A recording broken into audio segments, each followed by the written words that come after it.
to get started. Again, this wasn't originally my session either. This session was someone else's who unfortunately dropped out, and I picked this session up as well. And my premise behind my deliveries is I've got to make this the best delivery in the conference. So I basically put a lot of effort into sort of designing this whole method of delivering managed metadata to you. So there's a whole theme and premise behind this managed metadata session. I've covered absolutely everything I could hope to think of for managed metadata, but there'll be time for questions at the end. There'll also be a little bit of a competition, so I'll be throwing a few questions out at the end. And obviously there's a prize for the person who answers the question correctly. But who am I? My name is Chris Casangina. I'm a SharePoint trainer from Combined Knowledge. I've been with Combined Knowledge for about 2 years now, coming up to in July. With Combined Knowledge, I train on SharePoint 2007-2010, coming up to 2013. I also train Nintex products, so Nintex Workflow, Forms, and Live. And prior to working with Combined Knowledge, I worked as an IT support technician, so supporting servers and SharePoint environments. So I've got a lot of experience with the system. Just a little bit of personal information. I've got a very cute-looking chinchilla, but don't let his looks deceive you. He's an absolute tyrant, and he's absolutely destroyed our house by pulling up carpet, ripping wallpaper off. I just thought I'd throw it on there because it's nice to put a little sort of social thing on there. You might also think that my profile photo is a bit bizarre. So what I've done is I've just sort of used Microsoft Paint to do that. I just put my face on the sort of Ghostbusters body. But that's the theme behind this session. I thought that basically everyone's seen a film. I hope has everyone seen a film? Anyone who hasn't seen a film? Well, good. I chose the right subject. Films are actually perfect for metadata. Now, it might seem like an odd premise. I could use a specific business scenario, but this is something that applies to everyone. We will be using business scenarios, but everyone's seen a film. And if you think about it, films are perfect for metadata. They have ratings, they have copyrights, they have genres. And we could use that to form a managed metadata service. So what will we be discussing? I'm going to give you an introduction to managed metadata, and this is going to be more theory to get used to what managed metadata is, what life was like before we had managed metadata. So back in SharePoint 2007, what were the sort of terminologies that we could use to basically define the metadata against our items and documents? We'll also talk about terminology of terms. So we're talking about a managed metadata service, but there's a few bits of terminology that we need to be aware of. Once we're fluent with what managed metadata is, we'll talk about planning. Now, this isn't an admin session. We're not going to talk about migration. We're not going to talk about GUIDs and using PowerShell and using third-party tools to migrate content. That's not your responsibility as an information worker. So we're going to be much more practical. We're going to see how we can save time creating term sets and how we can make those efforts a very quick way to implement content. So planning is a fairly short section, but we're going to be showing you a couple of demos there. Implementing managed metadata. So that hooks into my planning demonstration. I'll also show you how to set up and work with term sets. There are a lot of little finite controls that you kind of look at and glance at and think, deprecate term. Deprecate term? What on earth does that mean? So I'm going to go through all of those little options. It may sound a little bit tedious, but quite a lot of those options are quite important when managing term sets. Talk about the benefits. I love talking about the benefits. It's the payoff for all of your hard work. So once you've set up managed metadata, how can you get it used in the company? How can you make the best use of that system? I'll show you a few steps. And then we'll talk about SharePoint 2013. This is a SharePoint Evolution conference. I'm going to be starting off by talking about 2007, moving on to 2010, and finishing the course with 2013. So what was life like before managed metadata? In 2007, if you've used a 2007 environment, who's used 2007? Excellent. Now, managed metadata as a service did not exist in 2007. So what did we have to assign metadata to our items and our documents? Well, a favorite of mine was the choice column. At least you can define the values that users can pick from, but they were a bit rigid. At the very best, you could create a choice column with quite a lot of responses in, but then you get this massive choice list, and it's very sort of difficult. So you have to keep it fairly refined. You could declare a choice column at the site columns level, which means that you couldn't ever really span this information beyond the site collections. That was a bit of a restriction. List lookups, this was another way that you could sort of pull information from an existing SharePoint list and populate it as a choice in a column. Those were always good. This is always one that breaks down, terminology governance. You could say to someone, here's a document, this is the term that you're meant to put in that column. They'll go, how many pages is this? No, I'm ignoring that. It's 67 pages. So terminology governance, you can say this is the way you should put something in. Governance is very good, but it's very difficult to enforce. Third-party tools. If you wanted something fancy like managed metadata, you could use a third-party tool back then. But in SharePoint 2010, we decided to put in a managed metadata service. So we're going to have an introduction to managed metadata. Ignore my cheesy quotes. I was actually going to have a competition to see who in the audience could create the most cheesy quote, but I thought that was a bit unfair on you, so I've changed the competition for later. But what I did, this is movie themed, and what I'm going to do is just throw in a couple of random slides from a few of my favourite films. So what we're going to talk about here is an introduction to managed metadata, to introduce you what has been introduced to SharePoint 2010. So first of all, what is managed metadata? So I've probably said that term, and I haven't been counting, but probably more than 20 times in the last 3 minutes. So it's new to SharePoint 2010. It's not restricted by the site collection. So in 2007, wherever you declared a site column, it couldn't go beyond the site collection. However, it's not restricted by site collections, so you could use that terminology that you create in multiple site collections. Big advantage. We've got a hierarchical structure. So rather than having a flat level structure where people can select keywords, they can delve down and go into drill downs to say department, and then they select IT, and then they select service delivery. So they can go into terms. And by having that hierarchy, it's not displaying too much content at once. So for end users, they just want to see the bare essentials and then drill down into what's interesting rather than see everything at once. I'm trashing the place, do apologize. Delegation of ownership. There should never be one person in charge of a term store. So what we can do is pick sections of the terminology to basically delegate out to other people. So ownership is incredibly important. So what we're going to do today in this session is talk about how we can delegate ownership out. Managed metadata also gives us consistent terminology. If you're using a term set in multiple site collections, if you're searching for something, and other site collections are using the same terminology as you, it means that if you conduct a search, you can be fairly confident that if that keyword's being used in another site collection, it will return in your search. So again, better searches. And one thing that I normally train, I train quite a lot of people on using the content organizer. The content organizer is a standard SharePoint feature which basically allows you to route documents in SharePoint. So if a document comes into a drop-off library, it's then routed by a rule to go to another library. That's fantastic, but the rule acts on metadata. If that metadata is wrong, then it will just sit in the drop-off library and say there's no rule that matches me because someone's entered the wrong metadata. Workflows, who designs workflows here? Okay. Some of your workflows have trigger points and they trigger off various metadata. So what you might do is you might have a form in a list and you might pick out a various piece of metadata. If someone fills that in wrong, maybe your workflow doesn't match up with that term and it fails. End users hate that. They say, oh, it's failed, the system's broken, and then they spread a bit of a bad vibe about SharePoint because they've seen an error.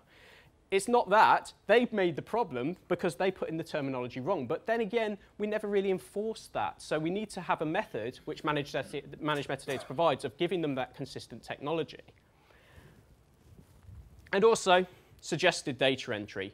If you don't know what to put into a field, you probably leave it blank, don't you? You get forms from the government and it says, I need to know your net value salary for the last 20, and you're thinking, well, I don't know that. I wonder if I can just leave it blank. And people, if they don't know the value, will leave it blank unless it's mandatory. So suggested data entry allows them to start typing and it will show them values that start with the keys that they've typed. As you can see, for the genre, I started typing in A and I got action, adventure, and animation.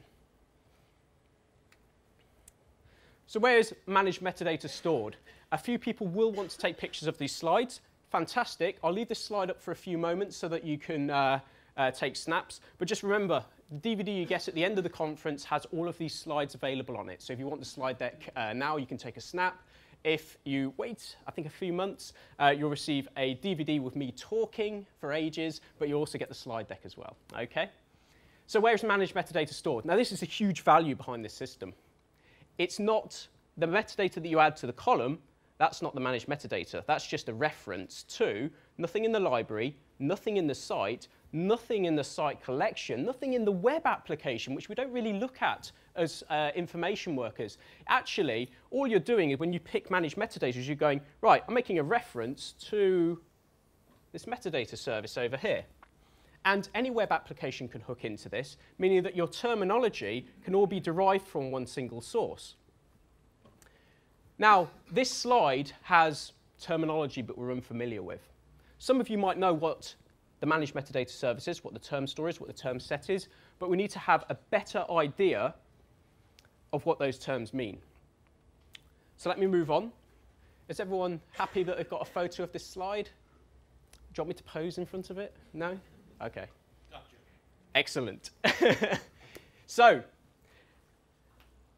there is a definitive breakdown of what the managed metadata service is. And it starts with the biggest thing, of course, the term store.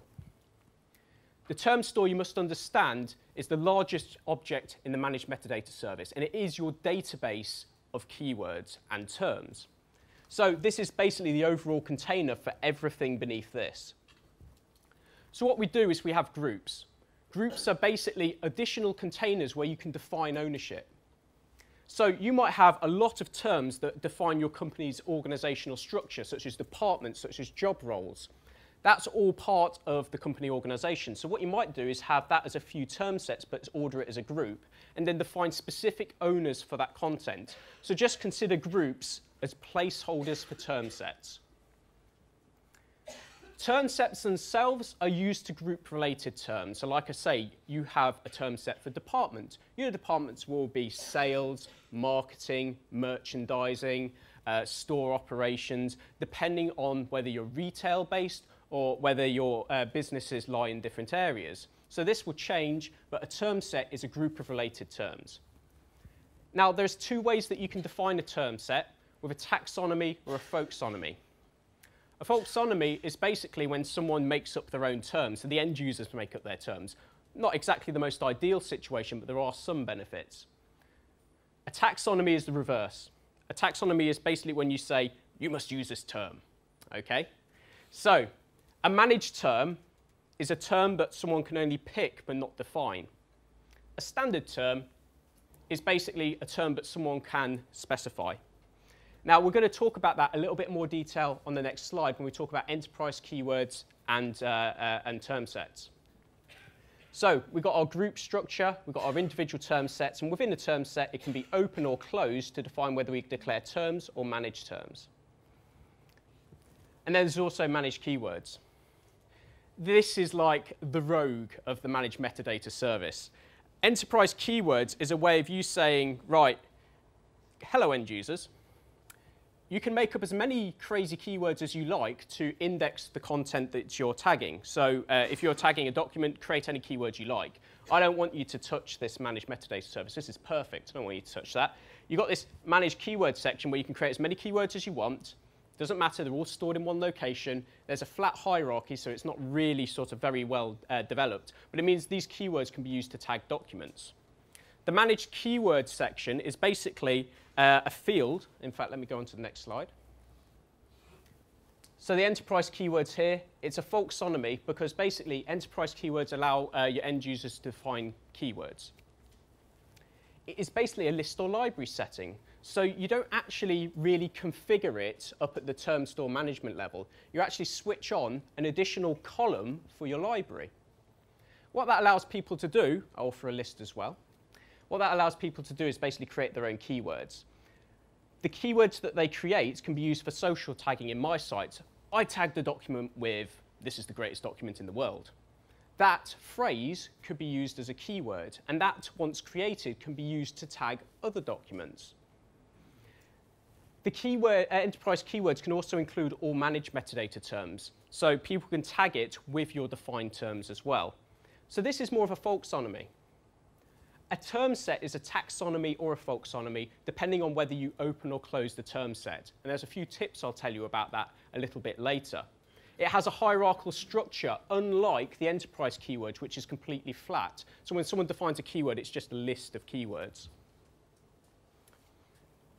So you can have a hierarchical structure with a term set. Ownership can be applied at multiple levels, and it's got enhanced options for managing your terms. So if anything, this is the more organized option. This is the more ad hoc selection if you want to use it. But you can use both, and I'll show you in my environment how I've done that. Both are managed from the same location: site actions, site settings, and term store management, which we'll be in later. Yes? Is there any, we just built a metadata schema, we're working on like a controlled vocabulary. So the taxonomy and the folksonomy, to get started quickly, is it quicker to adopt one rather than the other? I like that question. Okay. So the question was, is it easier to adopt a folksonomy or a taxonomy to start off with? I say a folksonomy. It sounds like an odd answer, doesn't it? If you start off with a folksonomy, you could basically switch it to a taxonomy later if you use it as a term set. Imagine this scenario. You pay an information worker thousands of pounds to go around your business and talk to people and say, what kind of terms do you want in your library? What do you want in this list? That could, like, every time he answers a question, the guy's making like about £50, and he's probably dragging it out. So what you do is you go to your department, you say, sales, you know better than anyone what terms you'll be using. I'm going to open this term set, create a folksonomy. You create the terms that you want.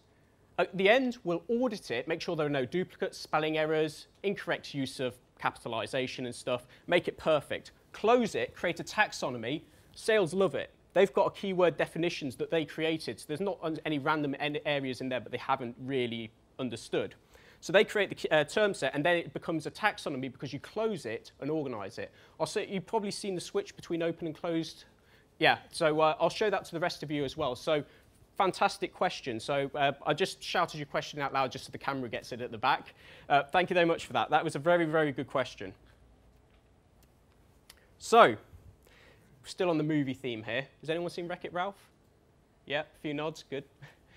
So, when to use managed metadata. So you might be thinking, when is it useful to implement managed metadata? Let's listen to the end users for a second. I'm not going to do voices for the end users. They usually sort of sound a little high-pitched and whiny for my liking.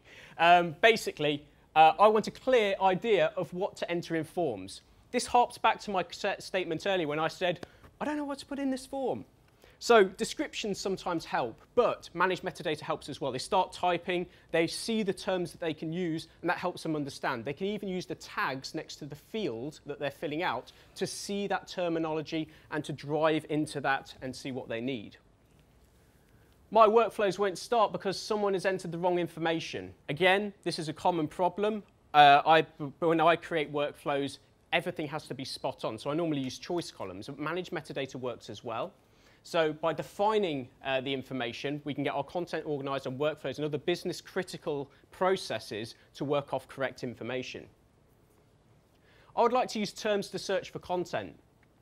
If people are using different terminology to define the same thing, then it can be difficult to search. If someone declares it as type A, type B, type C, for example, someone might call our IT department IT. Another person calls it information technology. Someone may call it ICT. And all of those terms, you might have to search 5 or 6 times before you find what you want. So by using one term, we can find the correct content. End users are wrecking the integrity of my metadata on items and files. Yeah, I agree. I'll show you an example of that, actually. Let's have a look. So let me just full screen this VM for you. And let me go here. So what I've got is my DVD rentals place, and let's go into my DVDs. So my business is basically lending out DVDs for money, like Blockbusters, except they've gone downhill. But my business will persevere, but I've got a problem. End users are ruining my metadata. Look at this. Animation with a lowercase, animation with an uppercase. If I try and filter by animation, I've got about 3 or 4 options for animation due to variations in the metadata. So when I say they're wrecking it, it's kind of, you know, got really sort of odd content in here, lowercase comedy. Someone's put, I am the law for Judge Dredd. Well, that's a little bit of an issue. And other people, wrecking metadata sometimes isn't just entering metadata, it's leaving it out so that I can't define filters on that content. So if I go back to that slide, that's what I mean. When people are getting lazy filling out content, now I could have made it a mandatory field, but then they might just not know the answer and then just put in something random. So that's just as bad. Also, site columns are great for me, but I want to basically use my content in another site collection. So again, site columns are restricted by the site collection. So if you want to expand out, you need the Managed Metadata service. So planning. Like I said, this isn't an admin track. We're not talking about migration here. There are third-party tools for migration. There are PowerShell scripts for migration. If you want further information on migration, come to me at the end. I've got a couple of slides that I've just hidden from this slide deck, and I can show you those a little bit later if you're interested in migration. But the whole point of this is to tell you as the information workers how to save yourself time and not have tedious data entry. Microsoft provides you with an Excel spreadsheet. Has anyone used the Excel spreadsheet to create a metadata term set? Excellent. There's a few people here. Has anyone never heard of this? Don't be embarrassed. It's absolutely fine. Brilliant. OK, so this might be new to some of you. Microsoft, when defining a term set, allow you to download a template. You can use this template to speed up the creation of your term sets. You can also use it to implement your term sets as well. There's no point in spending ages planning your metadata in an Excel file to just recreate it manually. So Microsoft allow you to import all of the content from that spreadsheet and pull it into your SharePoint environment.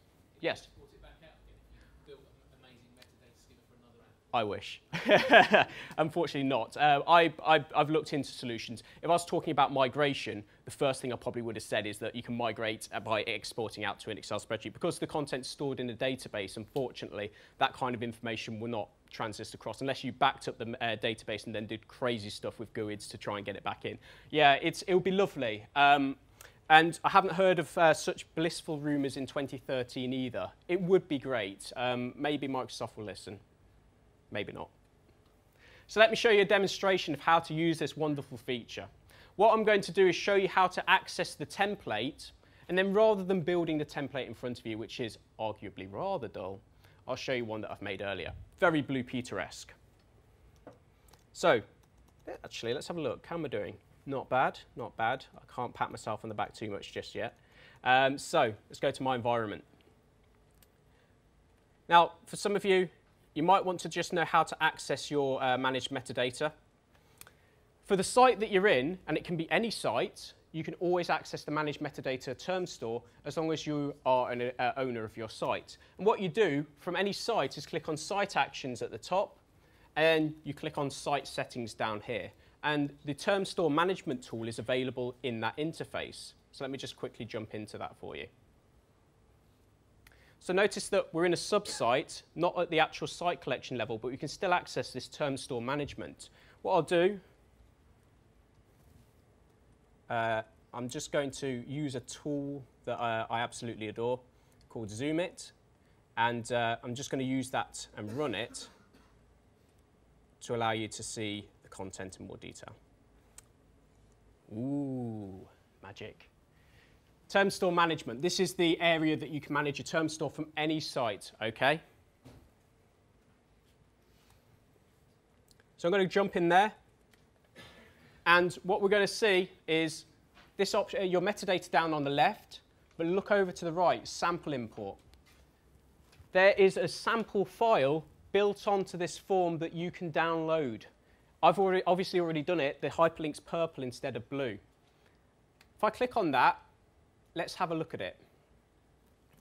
Now, Microsoft are being fairly good here, and they've actually populated it with sample information, such as a regional hierarchy.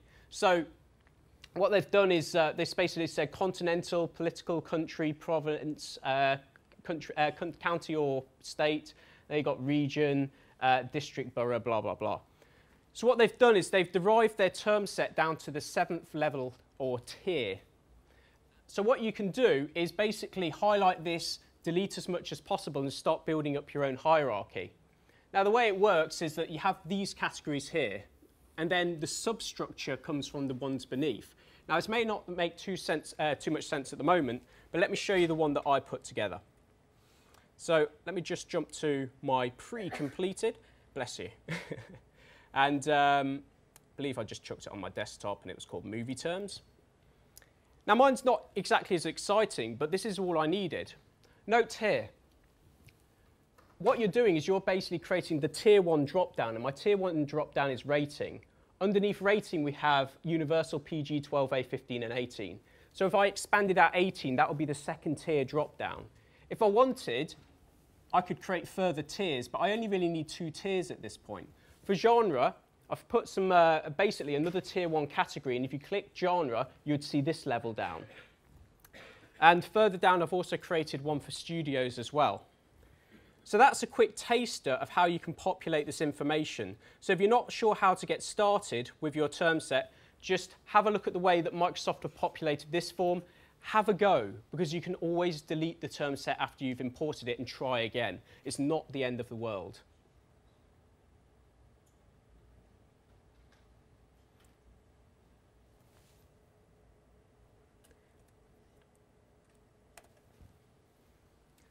I'm not going to do a voice. But I am going to make you a term set you can't refuse.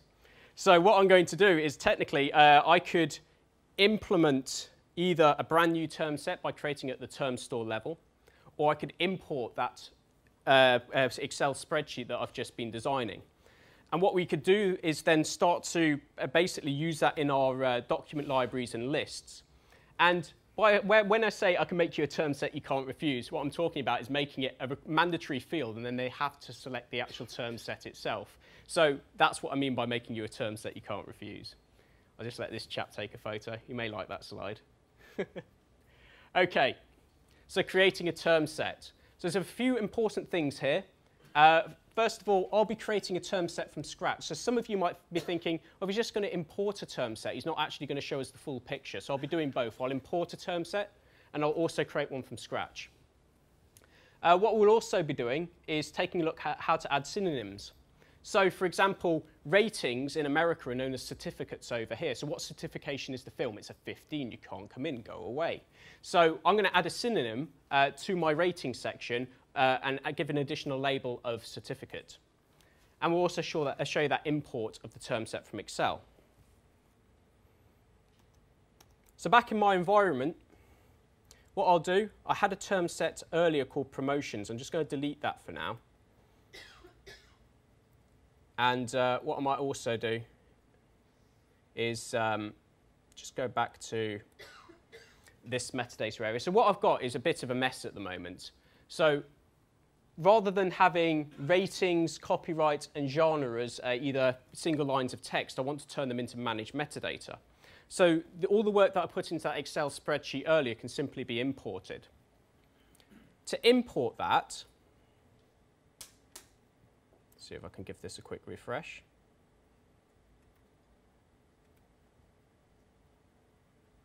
Oh, it's being a bit mischievous at the moment, so I'll ignore that for now. So, first of all, if I've got an option to import a new group, I can create a new group to house my term set. Groups are basically organizational objects for structuring your term sets themselves. And what you can do is I could create one called something like sample import. And then when you click on this drop down again, notice you've got the option to import a new term set here or start a new one. So if I import, I can point it at that Excel file that I've just been working with. Now, that's formatted as a CSV file, so please don't save it as a strange format after you've finished working with it. Always just save it as the format that it's currently in. So if I select import term set, this might be a bit rickety considering that I'm importing a term set that's already in the system, but I have full trust in my virtual machine. It will behave. So I'm going to import that movie terms. There we go. Didn't take too long, but then again, there's not a lot of content in here. If you're finding it is taking time, please just let it do its thing. Obviously, you could have quite a lot of terms in your term set. So here we go. So what we'll do let's have a little look down. So it's imported it nicely. So under copyright, we've got all of our film producers, and I've got my genres, and I've got my ratings. So that's imported rather nicely. So let's have another consideration. So importing term sets is fairly simple. I created a group, and then I imported under movie terms, imported under my sample import my Excel file. I'm just going to delete that.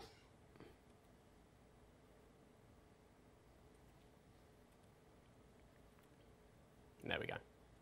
So the next thing I might do is create something from scratch. Now, bless you, I always started promotions. So what happens is, in my business, we have promotions. So if it's the spring, we have a spring sale. If it's summer sale, maybe.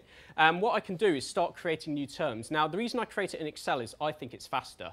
Because what you can do, actually at the term set level, you can start creating new content. So under promotions, I click on this drop down, and I want a new term set for maybe winter promotions.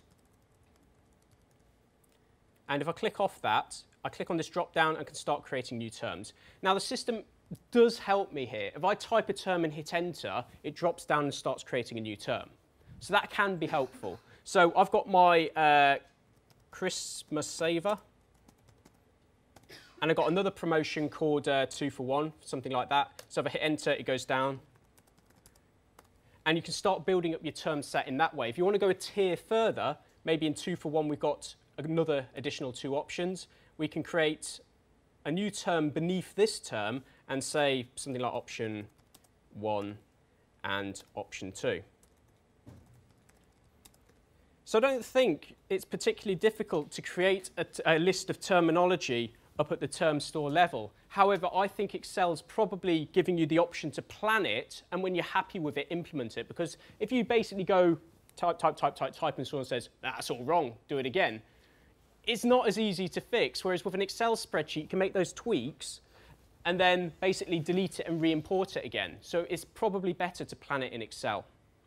Now, when working with some of these terms, I mentioned that under entertainment, we have this rating here. So under ratings, you'll notice that you've got other labels where you can define a synonym. So ratings are also known to me as certificates. And I can add further labels beneath that. So if you want to define synonyms, select the term that you want to define a synonym for, and then just type in the synonym that you want to apply to it. Very, very simple. People always shy away from managed metadata. They think it's probably mind-boggling or really complicated. Actually, it's very simple. You just select what you want and then update the term itself. So, yes? Can you include synonyms now in the import file in 2013? Because you couldn't do this in 2010. Not as far as I'm aware, no. So if you want to add synonyms, you've got to go in term by term. Yes, as far as I'm aware, that is the case. I haven't been told otherwise, and I haven't read any materials that suggest otherwise either. So I might have a quick sort of scout around some of the other speakers and see if they know any other variations in that. But as far as I know, no, unfortunately not. Chris, could you also tell if you had something like an author field, where there was free text for someone to type an author, could you put a regular expression on there that had to be first name dot initial dot surname easily in terms of, because then you'd have the data in there in the same sort of format. The managed metadata column, so we're talking about at the end user level. At the end user level, yeah. Yeah, the managed metadata column doesn't really allow you to sort of validate. I mean, you could create, I'm not sure if you could create another column that validated the managed metadata column. I don't think it would be a very easy solution, to be honest. Yeah, you might want to create a column that validates that and that it's in the correct format, and you'd need to know the formula to define that validation. So possibly with a validation column that references your managed metadata column, but I'd have to test that. But it is a good question.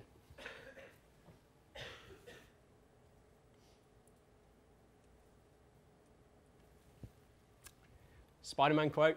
So with great metadata comes great responsibility, and there's no one true owner for a term store, so you should delegate it out. Let me tell you how you can delegate it out as well. Now, we've had a brief look at the structure, haven't we? So up at the term store level, this is our term store. We have groups, we have term sets, and we have terms, okay? How can they be managed? So basically, we're looking at this, but there is a farm level control. The Managed Metadata service can have administrators. If anyone is a farm administrator and they have access to the Managed Metadata service, they have the ability to govern all of it and add additional administrators if they want to. But we're not up here, we're down here, so let's focus here. So for a group, which is a container for term sets, you can define a group manager.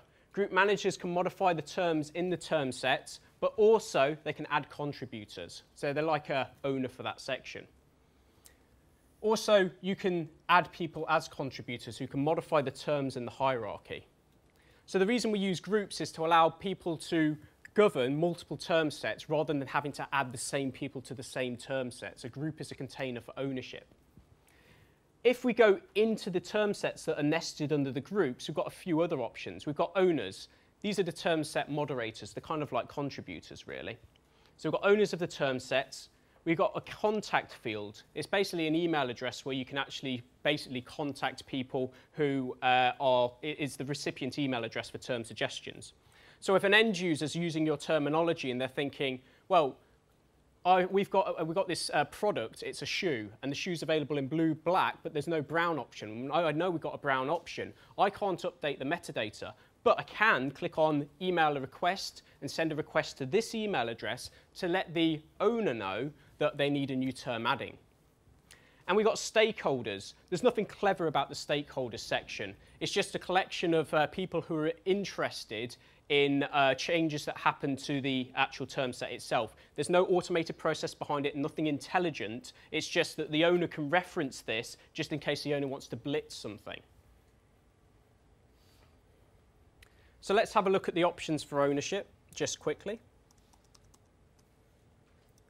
So let's have a look. So at the group level,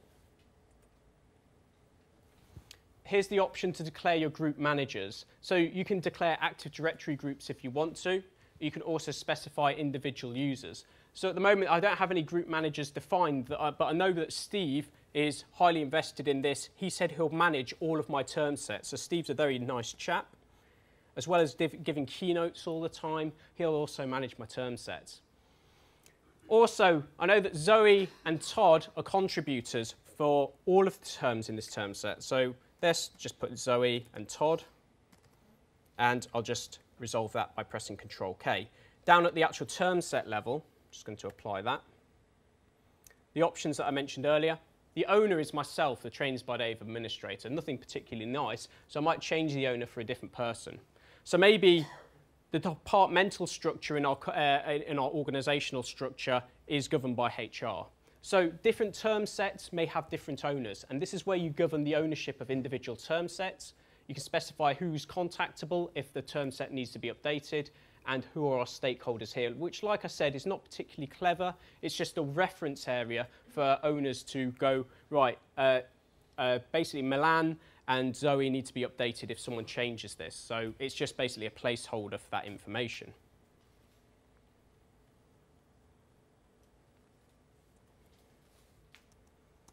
How are we doing? 20 minutes. I don't think we're doing too badly. Let's go back to our slides.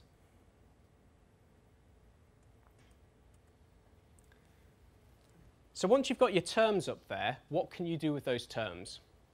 Quite a lot, actually, and let me explain some of these. I always mispronounce this one. I've been told off many times, so I'll try and pronounce it correctly. So create term, we've already looked at that, creates a new term within the term set. Okay, that's fine. Copy term, it creates a copy of the term in the current term set, so it just creates a copy in the same location, but it says copy of, and then it has the name of the original term. Then you can rename it if you want to, or update it.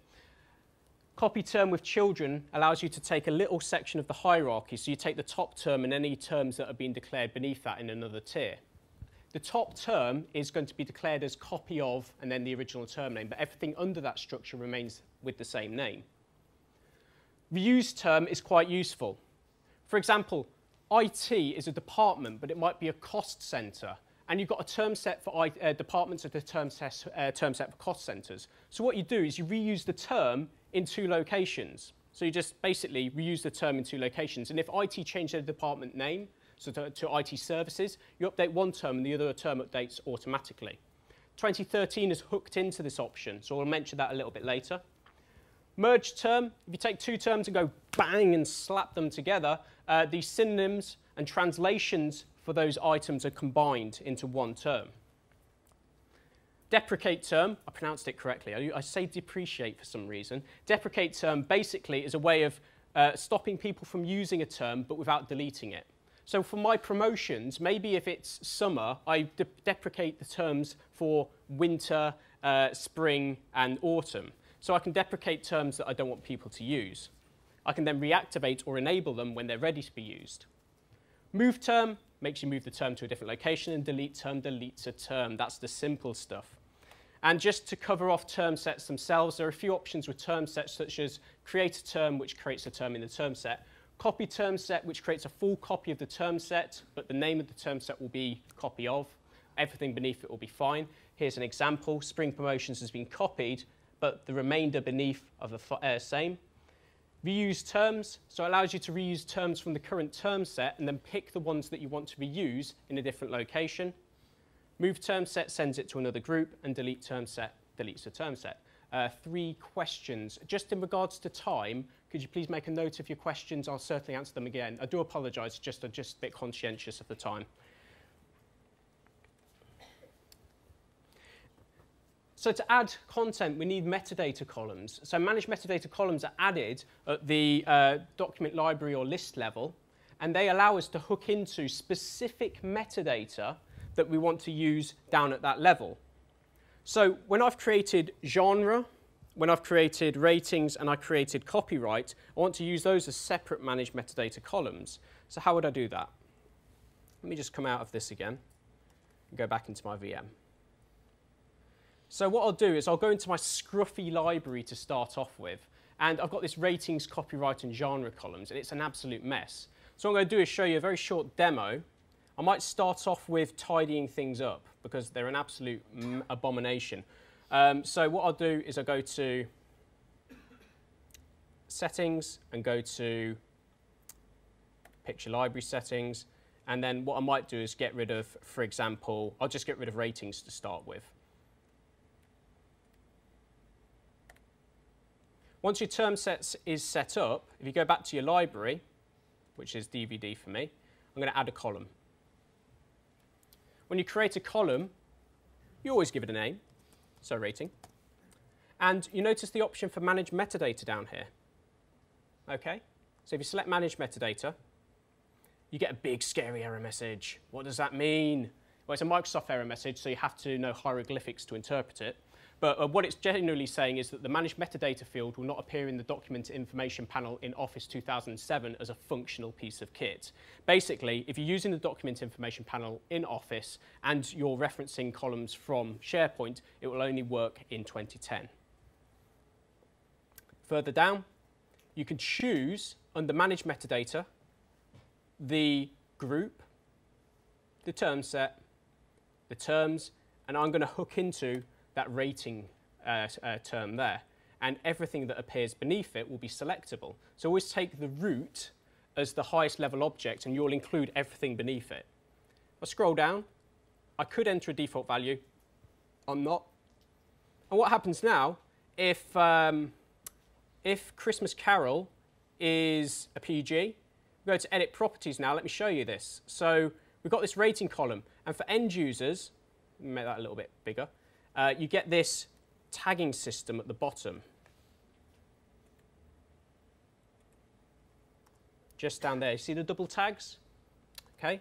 So you can either do one thing. You can start typing, so it's either 12, 15, or if I actually click on this tag here, you get to see the whole hierarchy. So when I say users sometimes don't know what to put into the field, they can use those tags and see what they can select, giving them a better understanding of the hierarchy. So it's a PG, is it?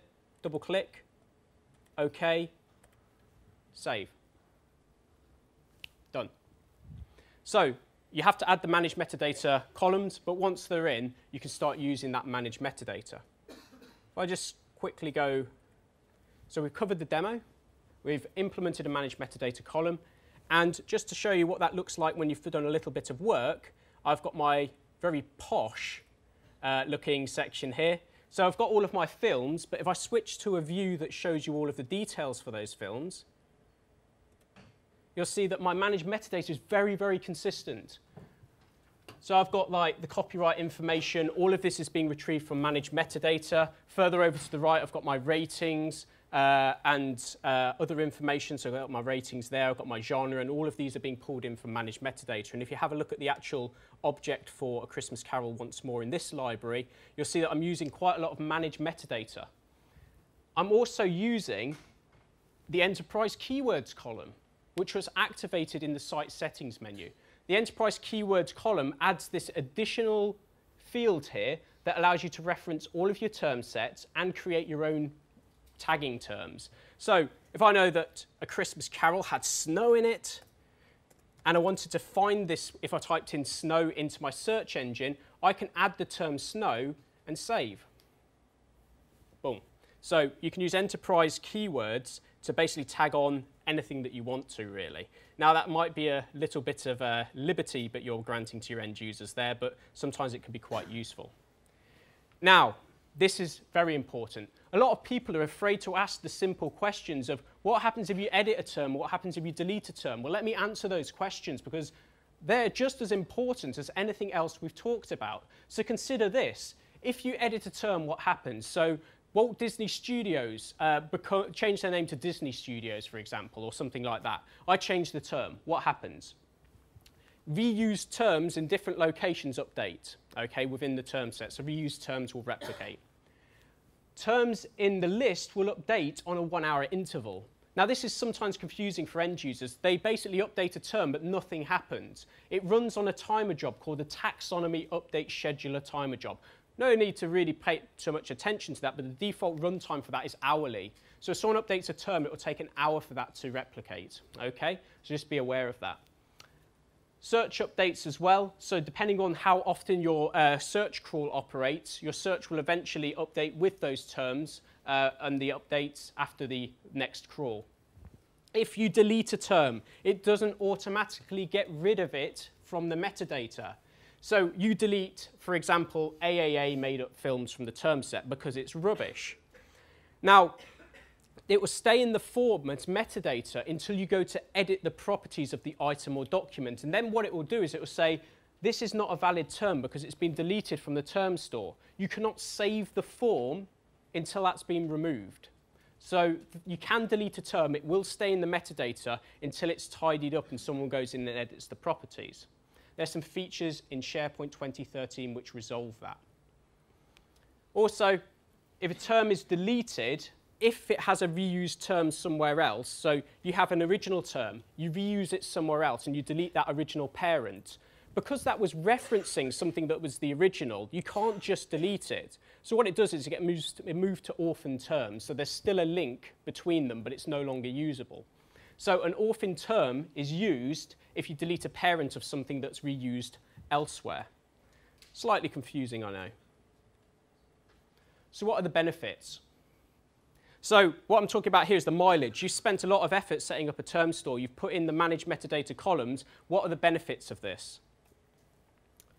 Well, basically, you've got additional data for views.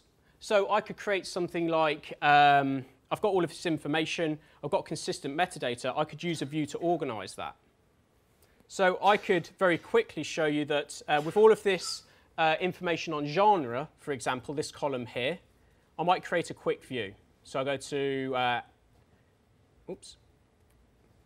In fact, I want to click on this drop down here and, oops, create a view. And my view is going to be very quick and simple. I'm going to create a standard view.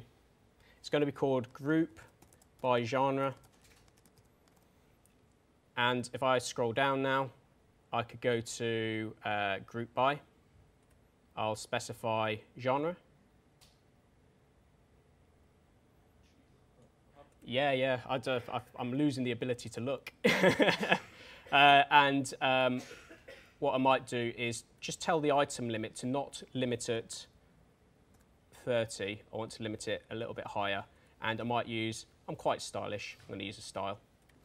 So I create a quick view, and what I've got is consistent terminology, meaning that my group by doesn't look like a mess. It's actually got consistent terminology that I can use in views. Again, powerful feature. Also, metadata navigation. I like this. I'm searching for comedies that are a 15. I can use metadata navigation to use that. It's a simple library setting, okay? So you go into your library settings, you tick a tick box, and then you say, I want you to group by genre column, rating column, copyright column. So what I'll do is, I'll just show you the next slide as well. You've also got consistent search keywords as well. So what I did is, in my search engine, I said that you can pick up on these columns and allow people to filter by them later. So if someone searches for a film, they can use the metadata to use as refinement. So if they're only interested in like Columbia picture films, they can use that in the search engine to refine it. So big bonuses there for search. Just show you those quickly. How are we doing for time? 8 minutes remaining. Okay, challenge. So obviously the search is fairly simple. If I search for comedy in the current site,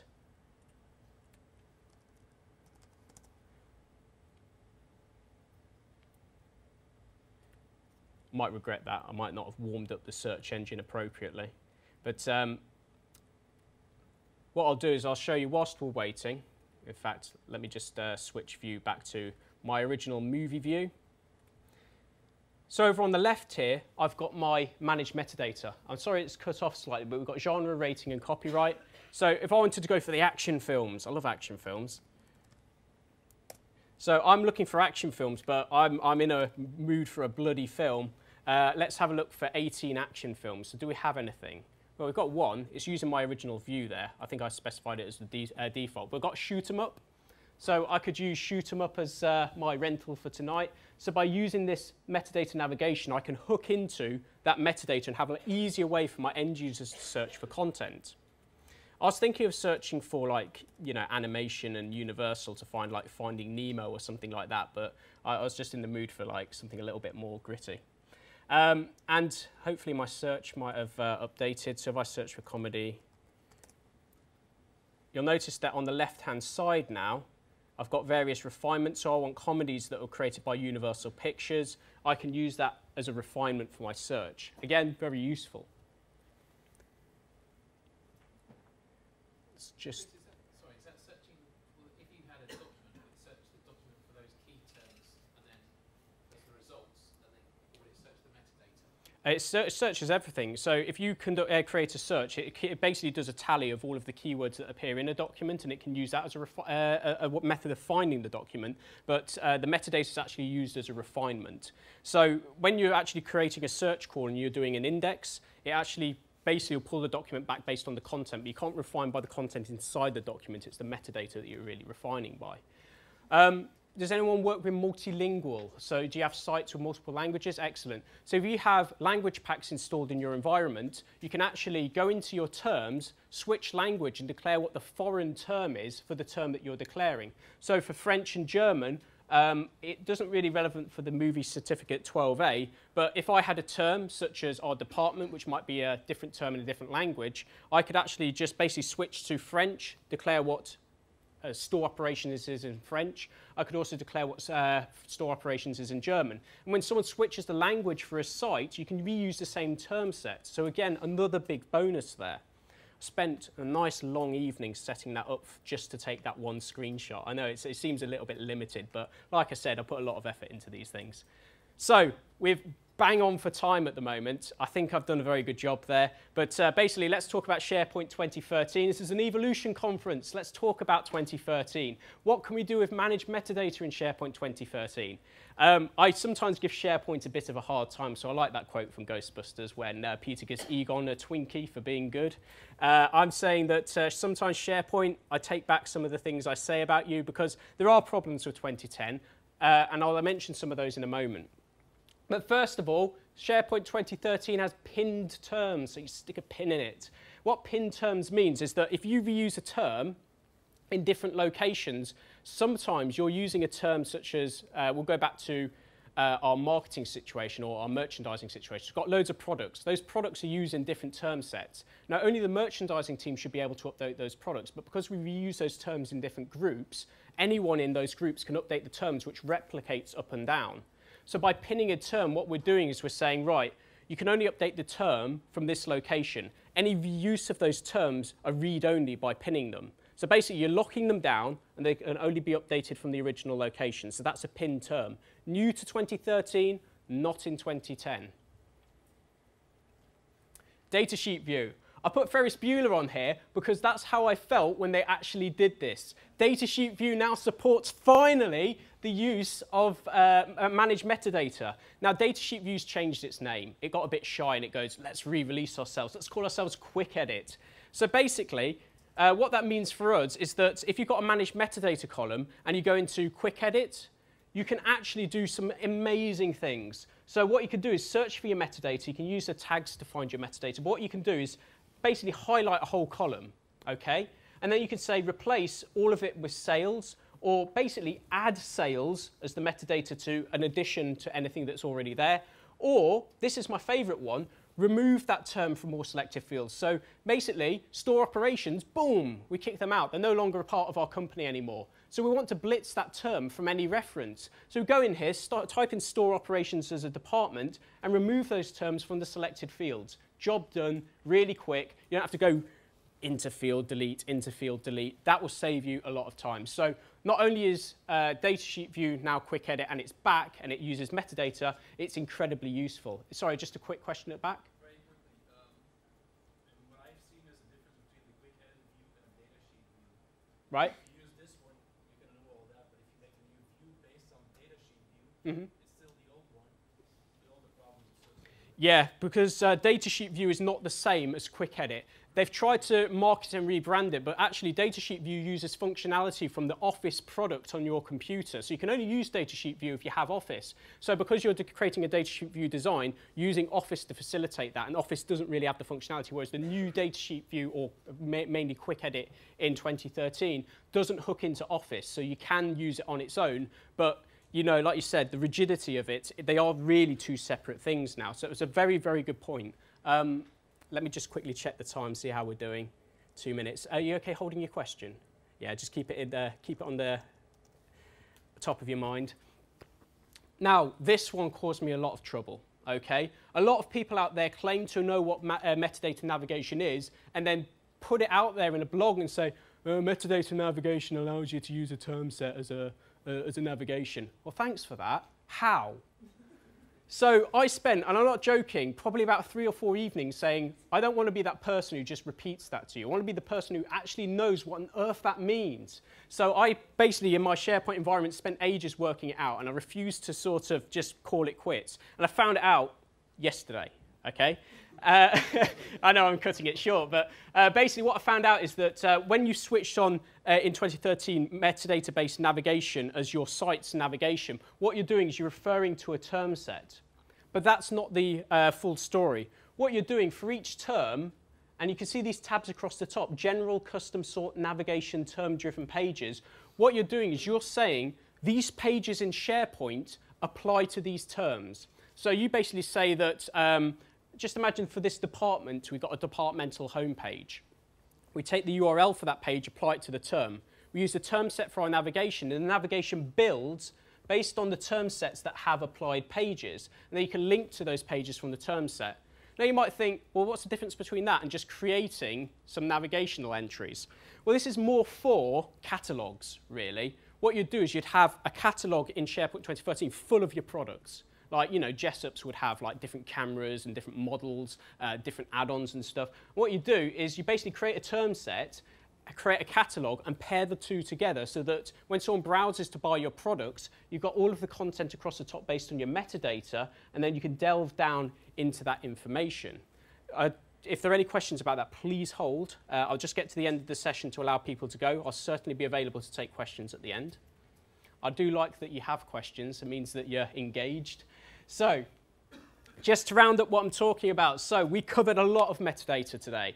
You're probably sick of the term, but it is Very useful. Very useful because it's a powerful system to have in 2013 and 2010. It has hierarchical structure and multi-level ownership, so you can delegate responsibility out to other people. You've got consistent terminology across the entire business because it's not restricted to site collections. You've got enhanced searches by using that metadata so that if you're trying to find a document across the enterprise, as long as the terms are being used, you can find that content and refine by it as necessary. You can rely on your workflows and content organizers now because the accuracy of it is being driven by your term sets. And also, this suggested data entry for end users. You may glaze over that and think, well, that's probably very small in comparison to the others, but our end users are the end goal. So if we make things easier for them, they will like the system more, and I think that's very important. So as always, may the metadata be with you. And let's finish off with a quick competition. Just hold fire for a second. Right, the maximum amount of terms allowed in a SharePoint term store is 1 million, okay? So I want to know, what's the maximum amount of terms you're allowed in a term set? It's obviously less than 1 million. Any answers? The closest one to get closest to the answer will win a prize. Let's hear it. 3,000. Who said 30,000? Sir, what is your name? Craig. Rather than giving you a T-shirt or a key fob, I actually went to Amazon and because this is film themed, I bought a James Bond box set. I'd like to give that to you at the end of the presentation. Thank you very much. Excellent. Well, I tried to get the best session in the conference by delivering as much as I could to you. Hopefully I didn't overburden you with too much information. Please, if you have questions, come to the front. I'll certainly answer as many as I can. And for the rest of you who want to take your leave, thank you very much for attending.